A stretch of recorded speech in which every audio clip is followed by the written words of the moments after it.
My grandfather left me 160 acres of Iowa farmland and a single handwritten line in his will that said I could never harvest before September 15th. I had 11 days to figure out why and a bank account with $412 in it. 3 weeks earlier, a lawyer I had never met called to tell me a stranger's life was now mine to finish. The espresso machine in my apartment made a sound every morning like a small dying animal, a hiss and a shudder before it gave up its first cup. And I had grown so used to that sound that I set my alarm around it instead of the other way. That was my life at 30, a studio apartment above a laundromat in Chicago, a marketing job I was quietly failing at, and a grandfather I had met maybe 6 times since I was a child. My mother had stopped speaking to him before I could form real memories of why something about money he wouldn't lend her when I was small, or land he wouldn't sell when the family needed it, and by the time I was old enough to ask questions, the silence between them had hardened into something nobody touched anymore. I knew his name was Walter Hollis. I knew he grew corn and soybeans on a stretch of land outside a town called Langford, population 1,200, and that was close to the entire sum of what I knew. The lawyer's office sent me a photograph along with the will, an old Polaroid gone amber at the edges, of a straw hat hanging on a nail beside a red barn door, its brim soft and curled from years of rain and sun. There was no note explaining why they'd included it. I put it on my kitchen counter and looked at it every morning for a week before I understood it wasn't decoration. It was an inheritance in miniature, a single object standing in for a man I barely knew. And something about it made my chest tighten in a way I didn't have words for yet. Some nights that week, I would take the photograph out of my kitchen drawer just to look at it again, turning it under the lamp like it might reveal something new the 4th or 5th time I studied it. It never did. It was only a hat on a nail, a shadow of barnwood, a corner of blue sky. And yet I kept coming back to it the way you come back to a word on the tip of your tongue, certain it means more than it's showing you. I told myself I would drive out, sign whatever needed signing, and sell the place within the month. I had rent due on the 1st, a car payment 11 days overdue, and a job that had already given me 1 written warning for missing deadlines. A farm in Iowa was not a gift. It was a debt with grass growing on it, and I intended to convert it into cash as fast as any buyer would allow. The drive from Chicago took 4 hours, and somewhere around the Iowa border, the billboards thinned out until there was nothing but sky and the flat green geometry of other people's fields. Mile after mile of crops I couldn't yet name. When I finally turned down the gravel road the GPS insisted was correct, the farmhouse appeared like something remembered rather than seen for the first time. White paint peeling in long strips, a porch that sagged on one end, and behind it, rows of corn taller than I was, standing so still in the July heat that the whole property seemed to be holding its breath. I sat in the truck for a full minute before I got out, hands on the wheel, listening to the engine tick as it cooled. There was a wind chime on the porch made from bent silverware, and it moved just enough to make a small, uneven sound, like someone tapping a spoon against a glass to get a room's attention. I remember thinking that a stranger's house shouldn't feel this specific, shouldn't already have a sound I'd recognize if I heard it again in another life. The lawyer, a soft-spoken man named Arthur Cole, met me at the porch steps with a folder under his arm and an expression that suggested he'd delivered bad news to a lot of grieving strangers before me. "Your grandfather was very specific," he said, tapping the folder. "Everything goes to you.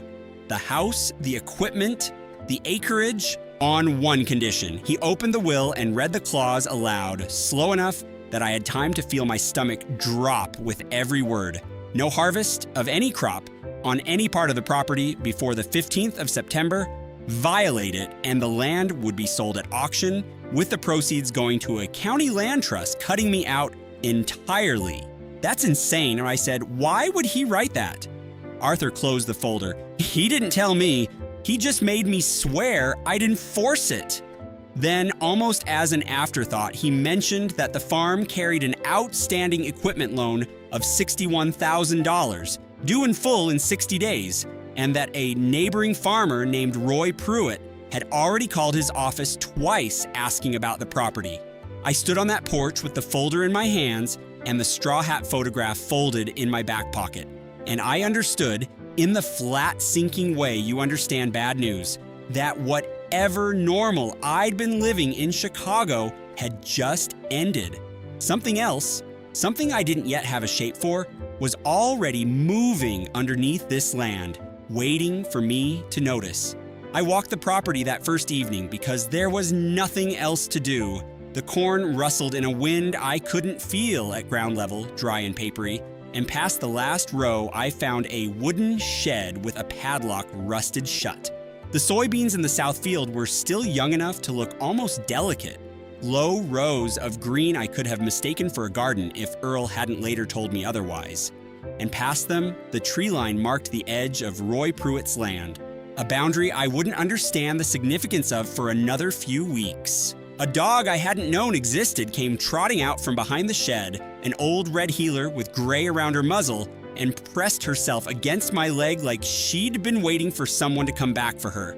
Arthur told me later her name was Biscuit and that Walter's neighbor had been feeding her since the funeral, and I felt something crack open in my chest at the thought of a dog waiting on a porch for a man who was never coming back to it.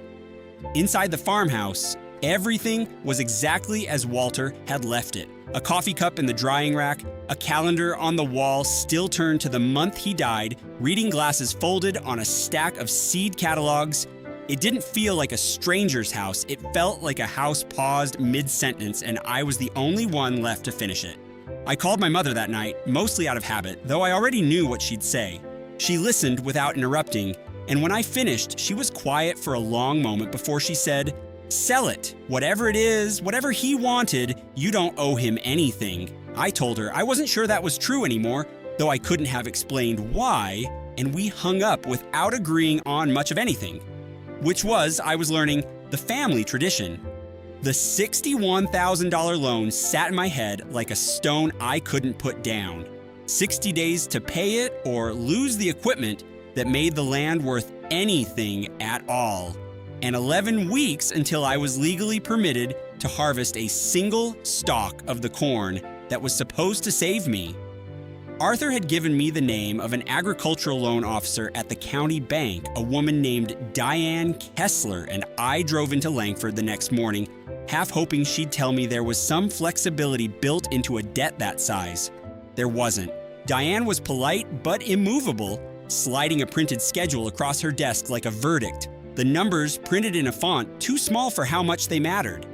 She'd worked with Walter for 11 years, she told me, and she said it in a way that made me feel for a moment like I was the one being interviewed rather than the other way around. "Your grandfather never missed a payment," she added almost gently. "Not once. I want you to know that before we talk about anything else. Your grandfather refinanced twice in the last 4 years," she said. "The equipment loan is current, but it's due in full September 20th. No extensions, no exceptions. If you can't pay it, the bank takes the combine and the tractor as collateral, and without equipment, you can't work the land at all." She paused, softening only slightly. "People around here liked your grandfather. I'm sorry you're inheriting this part along with the rest." I did the math in the truck outside the bank, the borrowed pickup rattling under me, diesel smelling and unfamiliar.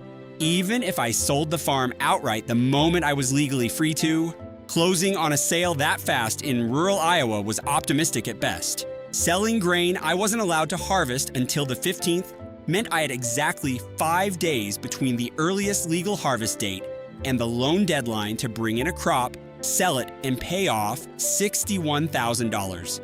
It was not a plan. It was barely a possibility. That was when Roy Pruitt found me, though it felt more like he'd been waiting. He pulled his truck alongside mine in the gravel lot, rolled down his window, and introduced himself with a handshake a beat too firm. He farmed the 800 acres bordering Walter's land, he said, and he'd always had his eye on adding Walter's acreage to his own operation. He offered $90,000 cash, closing in 2 weeks, will restrictions be damned.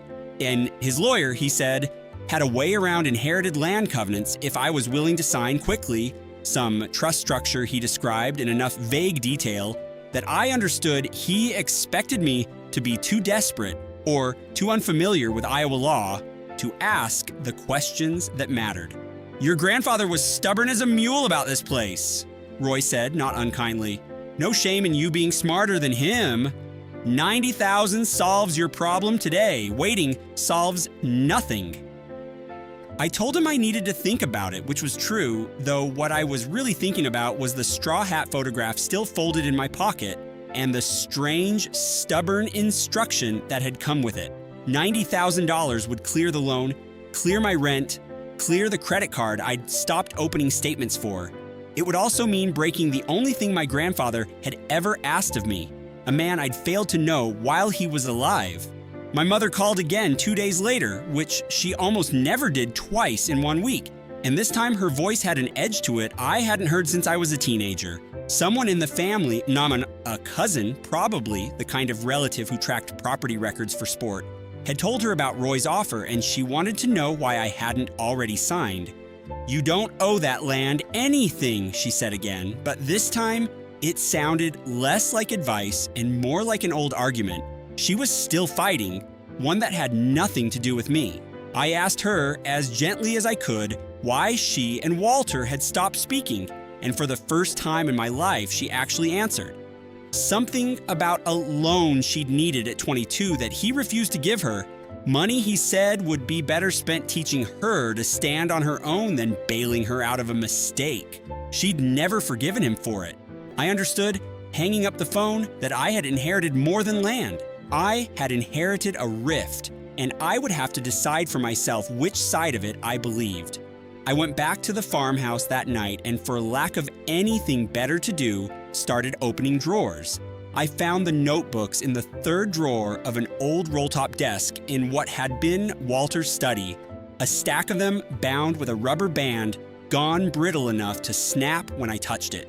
Years of entries dated in a small, careful hand, dates, temperatures, rainfall measured with a coffee can nailed to a fence post, notes about which fields he'd planted, and when. Most of it meant nothing to me, but in the entry from 4 years earlier, in the margin beside a rainfall measurement, he'd written something that made me sit down on the floor of that study and read it 3 times. Waited till the 15th again. Whitcomb thinks I'm foolish. Yield up 30% over Roy's fields, same seed, same acreage. Nobody believes it until they see the scale ticket. I sat there long enough that my legs went numb against the floorboards, reading entry after entry in that small, careful hand, watching a pattern emerge across years I hadn't lived through. A rainfall total circled here, a yield number underlined there, the same phrase, waited till the 15th, appearing again and again like a private ritual he never explained to anyone, not even, it seemed, to himself on paper. I didn't understand the science of it, not yet, but I understood for the first time since Arthur read me that will, that the rule wasn't a stranger's whim. It was something my grandfather had tested year after year and written down like a man leaving instructions for someone he hoped might actually read them. But what I didn't know yet was how deep those notebooks went, or how much they were about to cost me to understand. I spent the next 4 days reading everything Walter had left behind, and the more I read, the less it looked like superstition and the more it looked like a stubborn kind of science, practiced by a man with no formal training and 30 years of careful observation instead.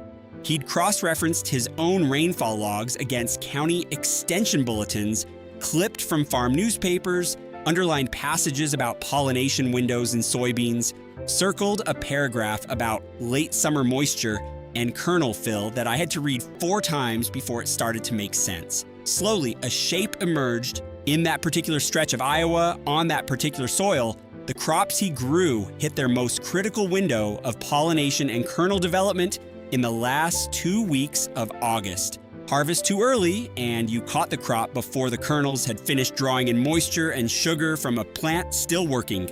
Wait until after the 15th of September, and you let the plant finish what it started. Let the late rains, which came reliably in the first week of September, a pattern he'd tracked for over a decade, do their slow, invisible work.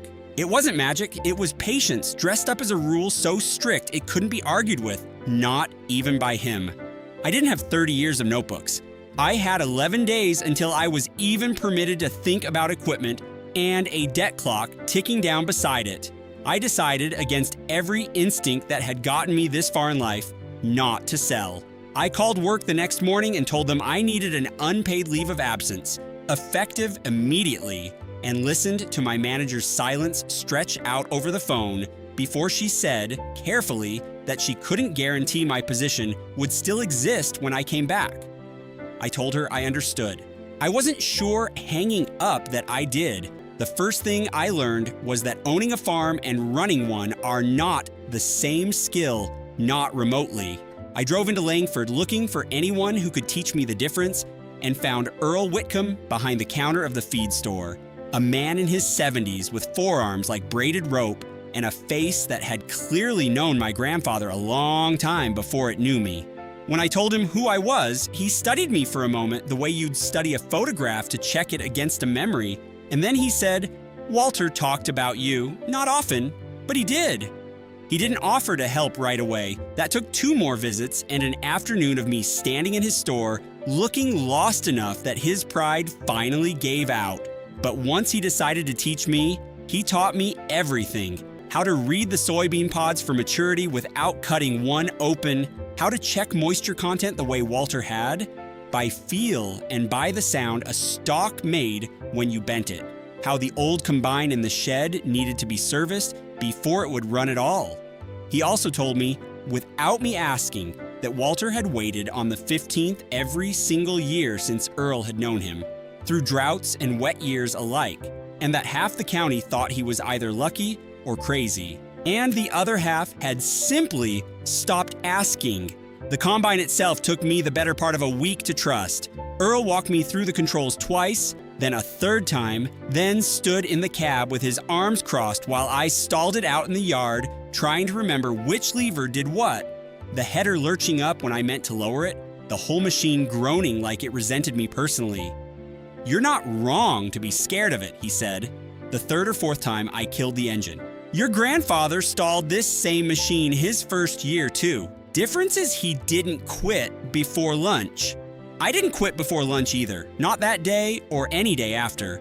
Though there were afternoons I came in with my hands shaking from gripping the wheel too hard, certain I'd broken something expensive I couldn't afford to fix. Roy Pruitt didn't take my silence as an answer. He came by twice more, once with a slightly higher offer and once on a hot afternoon in early August with a different kind of pressure entirely. A rumor, he said, that the bank might not be as patient with a first-time farmer as they'd been with Walter, and that I ought to think hard about who I trusted to tell me the truth about my own deadline. I didn't know at the time whether he meant it as a warning or a threat, and the not knowing kept me up more nights than I wanted to admit. What I hadn't expected was Diane Kessler calling me back into her office in mid-August, not to soften the deadline, but to tell me in a voice that had lost some of its professional distance that she'd pulled Walter's file after our first meeting and found something Arthur hadn't mentioned. A standing arrangement Walter had with the bank for the last 6 years where the loan was always due September 20th, and he'd always paid it in full within 5 days of harvest, using a grain contract he negotiated in advance with a co-op 2 counties over that paid a premium for late harvested, higher test weight corn. He built his whole operation around that rule, she said, sliding a copy of the old contract across the desk. It's not reckless, it's the opposite. He just never explained it to anyone who didn't ask the right questions. I sat with that copy of the contract in my lap for a long time after I left her office, parked outside the bank with the engine off, understanding for the first time that the man who'd written that strange line in his will hadn't been testing me at random. He'd been counting on someone eventually asking the same questions Diane had asked and trusting that the answers would hold up. It wasn't until later that I understood how close I had come to selling something I hadn't even begun to understand. August wore on in a way I hadn't known August could. Humid, relentless, every day, starting before 6 with Earl's truck in the driveway and ending after dark with dirt under my fingernails I couldn't fully scrub out. I learned to check the beans the way Earl taught me, twisting a pod between my fingers to feel for the give that meant they weren't ready and not ready. And not ready week after week. While the loan deadline crept closer on a calendar I'd started marking in red. I called the co-op Diane had told me about, a man named Frank Ostrander, whose voice on the phone had the unhurried cadence of someone who'd been doing the same job in the same building for 30 years. He remembered Walter fondly, told me a story about a 4th of July cookout where Walter had tried unsuccessfully to teach him horseshoes, and only after we talked for a good 10 minutes about nothing in particular did he let the conversation turn to business. He wasn't willing to promise anything on the phone, he said. He'd need to see the crop for himself closer to the date, but he'd honor the same premium contract Walter always had on the condition I could deliver a real crop, not a promise, and on the condition I understood that if the corn came in early or thin, that offer disappeared along with it. The first real test came in the last week of August, when a storm system rolled through that dropped 2 inches of rain in 6 hours and knocked down a section of corn near the eastern fence line. I stood on the porch in the dark watching it happen and felt something close to grief, certain I'd lose the very crop I'd staked everything on. Earl came by at dawn, walked the flattened rows with me, and explained patiently that corn wasn't as fragile as it looked, that most of it would stand itself back up over the following days if the roots hadn't snapped, and that this, too, was something Walter's notebooks had noted from a storm 9 years earlier in almost the same words Earl was using now. It did stand back up, most of it, over the following week, and I started to understand that what I'd been calling luck in Walter's notebooks was really just experience recorded so carefully that it had become something close to certainty.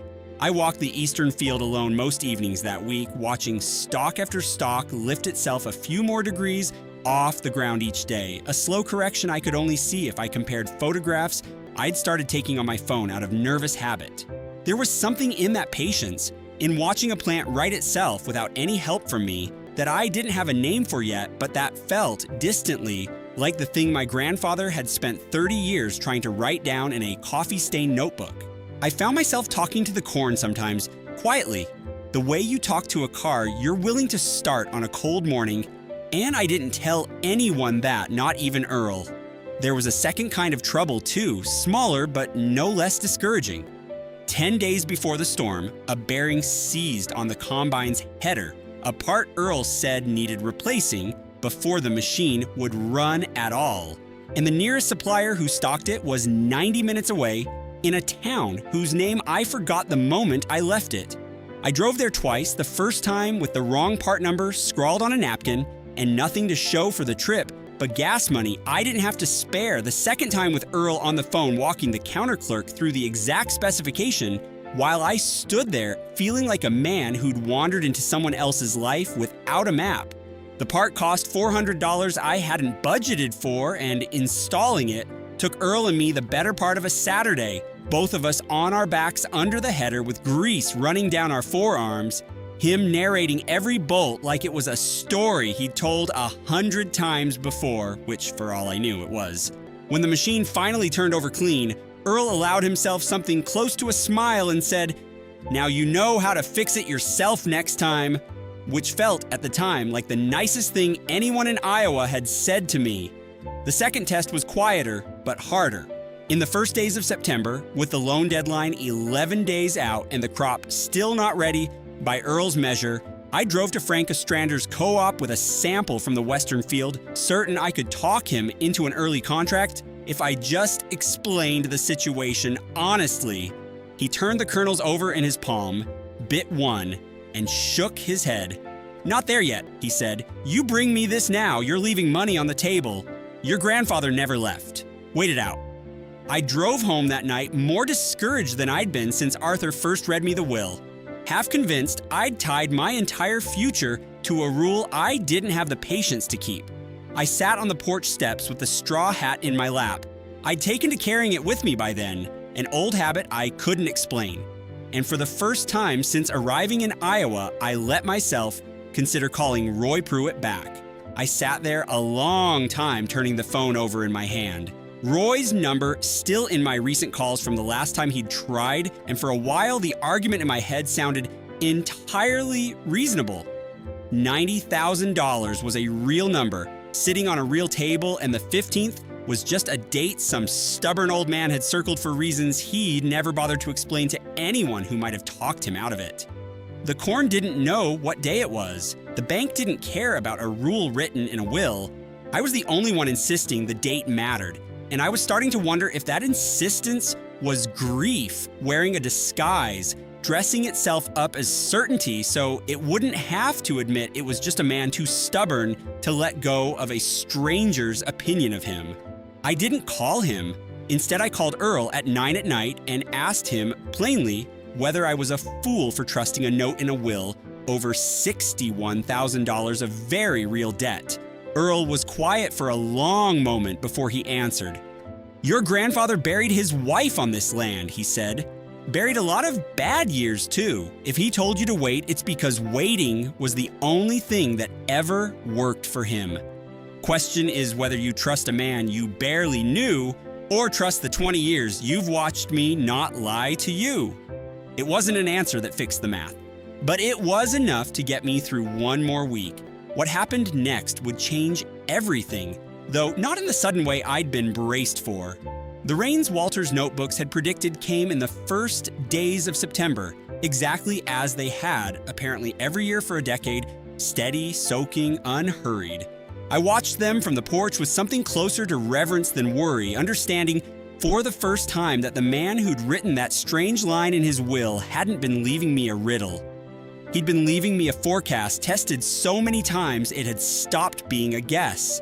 By the 14th of September, Earl walked the fields with me one last time, checking kernels, checking moisture, checking the sky, and told me in the same flat voice he used for everything that tomorrow would be the day. That night, I barely slept, running numbers in my head that I already knew by heart. The loan, the deadline, the price Frank had quoted if the test weight held. And somewhere around midnight, I gave up trying to sleep and sat on the porch instead, the straw hat on the step beside me, looking out at corn I could no longer see, but had come to know by sound. On the morning of the 15th, I climbed into the combine. Earl had spent 3 weeks teaching me to run, put on the straw hat because it felt, in a way I still can't fully explain, like the only thing that made sense to wear, and started the first pass through the western field just after 7. The dust came up gold in the morning light, thick enough to taste, and the header cut through the first rows with a sound I'd grown to love without noticing exactly when that happened. A steady, chewing roar that meant something was finally being finished. The corn came in heavier than either of us expected. Earl actually laughed out loud the first time he checked the yield monitor, a sound I hadn't heard from him before, and climbed down from his own tractor just to shake my hand in the middle of the field like we'd won something together, which I suppose we had. By the third day, when the last load rolled out toward Frank's co-op, the numbers on the scale ticket were nearly identical to the ones Walter had written in the margin of his notebook 4 years earlier, 30% over the county average. Test weight high enough to clear the premium threshold. Enough when Frank cut the check 2 days later to cover the loan in full with $11,000 left standing. I drove to the bank myself to hand Diane the payment, and she looked at the number on the check for a long moment before she looked up at me. "He'd have liked that you waited," she said, which was the first time anyone in Langford had said something about my grandfather that sounded less like a fact and more like an opinion, like I'd earned the right to hear it. Roy Pruitt didn't call again after that. Earl told me, weeks later, over coffee on the porch, that no longer sagged quite as badly since I'd started fixing what I could, that Roy had always known the yield numbers on Walter's land outperformed his own. and had always assumed it was soil or luck or something he could buy his way past once Walter was gone. What he hadn't counted on, Earl said, was someone sticking around long enough to prove it was neither. I still have the straw hat. It hangs by the barn door now on the same nail it hung from in that amber Polaroid the lawyer sent me before I'd ever set foot on this land, and some mornings I catch myself looking at it the way I used to look at it on my kitchen counter in Chicago. Except now I understand what it was trying to tell me all along, which is that some inheritances aren't things you're given. They're things you have to earn the right to keep, one season at a time, one act of patience you didn't know you had in you. I didn't go back to Chicago that fall or the fall after. I gave notice on the apartment above the laundromat, sold the espresso machine that used to wake me with its dying animal hiss, and learned, slowly, the sound Iowa mornings make instead. Went through corn that isn't ready yet, the particular quiet of a field waiting for its date. I still don't know exactly why my grandfather chose silence over explanation, why he left a rule instead of a letter, why he trusted a stranger with an inheritance he could have simply spelled out. But I've come to think he understood something the rest of us take longer to learn, that some lessons only mean something if you're forced to arrive at them yourself, standing in a field that isn't yours yet, waiting for a date on a calendar to tell you who you're about to become. My mother came to visit the following spring, the first time she'd set foot on that land since before I was born, and she stood in the study for a long while, looking at the notebooks still stacked on the roll-top desk, running her thumb along the brittle rubber band I'd never gotten around to replacing. She didn't say much. She didn't need to. Some silences, I was learning, aren't the same as the ones that used to sit between her and Walter. Some of them are just two people finally standing in the same room, deciding whether they're ready to talk yet and knowing they have time to decide. Earl still comes by most mornings, less to teach me now than out of habit. The two of us drinking coffee on a porch that no longer sags, watching the same light move across the same fields Walter watched for 30 years before either of us showed up to notice it. Roy waved at me from his truck the last time we passed each other on the county road, an actual wave, not the tight nod he'd given me all through that first September, and I've decided to let that count for something the way you let a lot of small things count for something once enough seasons have passed. Every September now, I wait until the 15th. Not because a will still requires it, that obligation ended the day I honored it, but because I finally understand, in a way no notebook could have taught me faster, that the waiting was never really about the corn.